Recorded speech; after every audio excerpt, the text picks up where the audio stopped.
Bakit ka na in love sa akin?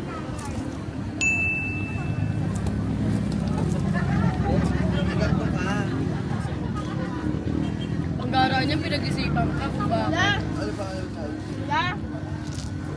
Da.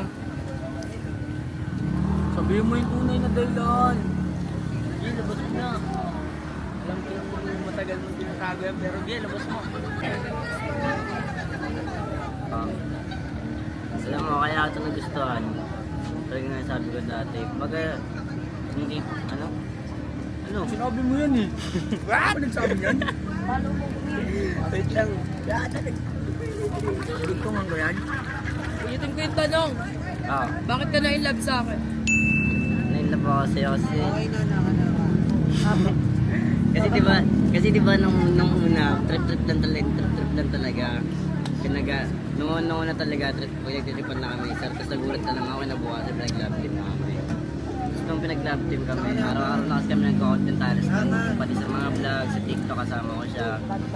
Tapos alam mo yung kahit off-cam, hanggang sa nakakasama ko na siya off-cam. Tapos yun, parang unti-unti na akong Calling. Next. ikaw. Ikaw naman. Ikaw. Ikaw pa, huwag kang ni-skip. Ikaw hindi ka sasagot. Ni walang skip me ha. Bakit ka na in love kay Ikaw? Ang tanong, na in love ba siya? Ayun. Yun ang tanong.